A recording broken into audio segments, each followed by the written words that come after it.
Rise with India podcast on ET Now. Good morning and a very warm welcome to this episode of the ET Now Rise with India podcast. I'm your host Rohit. Today is the 3rd of September.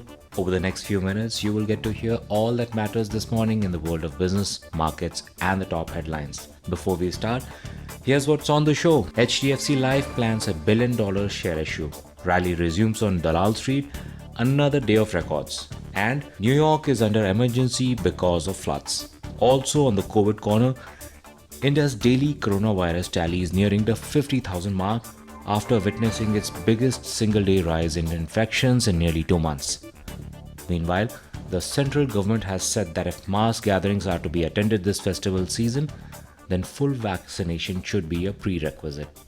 You're with ET Now's Rise with India podcast, and these are the top stories. New York City has declared a state of emergency after record-breaking rainfall and flash floods. Several people have died in New York as Hurricane Ida's trail wrecked parts of Northeast. New York residents have been asked to keep non-emergency vehicles off the streets and highways. Apple has declared that it would allow media apps to create in-app links leading on to companies' websites.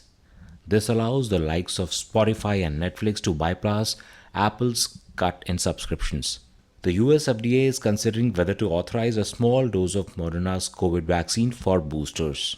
India's exports jumped 45% to over $33 billion in August, as against $23 billion a year ago.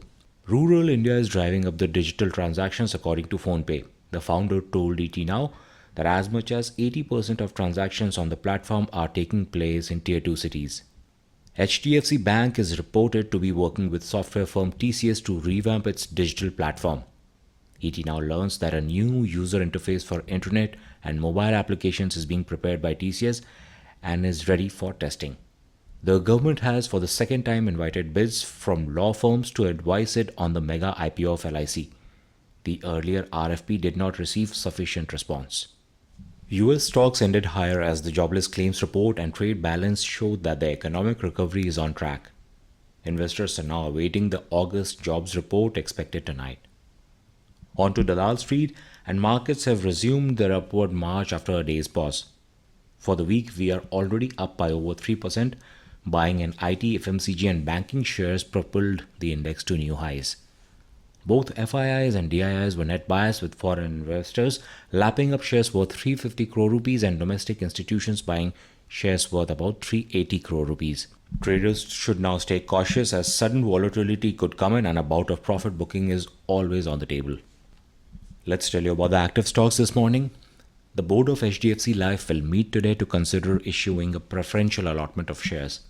ET Now exclusively learns that the insurer could look to raise about $1 billion, and that may lead to a 5% equity dilution.